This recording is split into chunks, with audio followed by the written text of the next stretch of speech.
When petty just isn't enough, and nuclear is far too much, welcome to this episode of ProRevenge.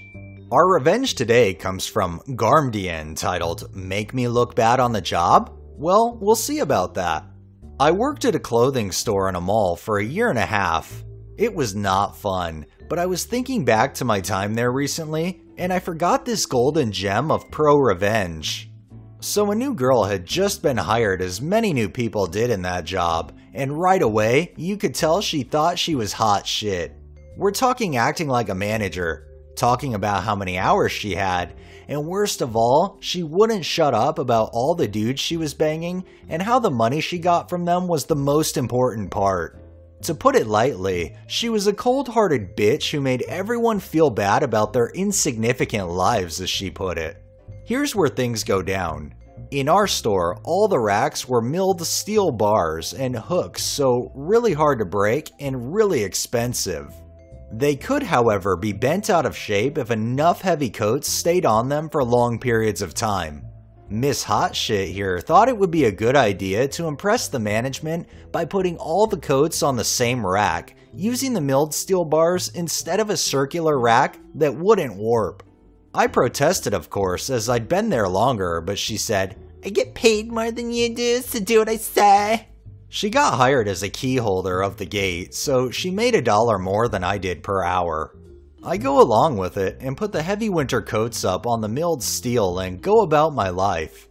Well, 2 weeks later, the milled steel is of course warped, and when management saw this, they flipped. Cheapo's store, any cost was bad to them. Anyways, she blames it on me and I get written up for it. Now I refused to sign, so they gave me less hours, which also cut my pay.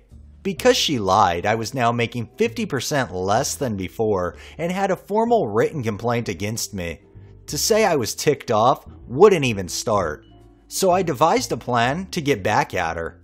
You see, the drywall on the center pillars had sustained water damage for an early melt earlier that year, making them extremely soft.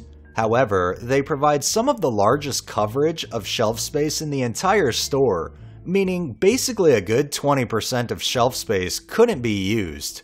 Now the kicker is, Ms. Hotshit didn't know about this, as she came in a week after it had happened, and to the naked eye, you wouldn't think the pillar couldn't be used, as there were banners on it to try to hide the yellowing. I may have suggested what a waste not being able to have product on the pillars was, and how if someone could come up with a nice display, it would bring in a lot of customers due to how people could see it from the mall main floor. We were just off the food court. Her eyes lit up. Now here's the thing.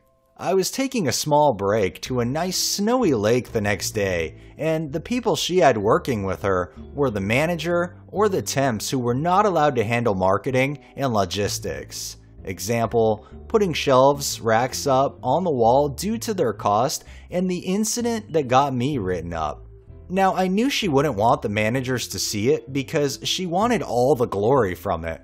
She wanted to show to our 3 stores in the mall that her store was the best, while the managers weren't around. So she, being with a temp and them not being able to put up shelving, put the heavy winter clothing on milled steel racks attached to the soft drywall pillars. Within a week, the drywall on the pillars collapsed and ruined $500 worth of product. Now she tried to shift the blame on me, but I was away for the whole week, so it couldn't have been me because obviously that can't happen if I'm in the forest hundreds of miles from civilization. So no dice there, and she promptly got charged with the repair, demoted to sales associate, and written up for what they finally realized was not just this, but the one they wanted me to sign. The repair was $2,500, plus the $500 stock that got destroyed when 40 pounds of drywall came crushing down on it. But I wasn't done yet. You see, our manager in our store specifically was pretty chill, and she's still a personal friend to me. She had a group chat so we could talk off hours and keep up to date. Now, as I mentioned before, she wouldn't shut up about all the men she was playing and how the only thing that mattered was the money. And boy oh boy, did she use the group chat to say a lot of this. Sometimes one of these dudes would come around and take her for lunch. Let's just say, when she was in the back for a little while finishing something up, that I let them see the text channel if they promised not to let her know I told them.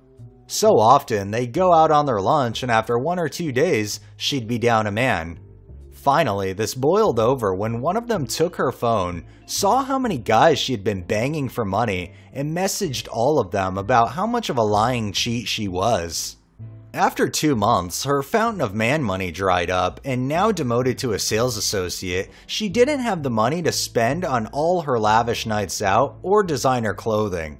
She eventually moved up to another store for more hours and stole money from the till, causing her to get fired. A fitting end to a backstabbing ice queen, I think.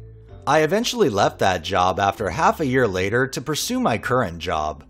I'm of the mentality what goes around comes around, and all she kept doing was spinning it around thinking it wouldn't come back.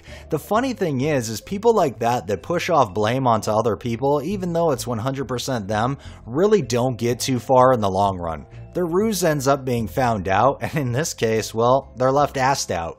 I'm glad things are going well for you though.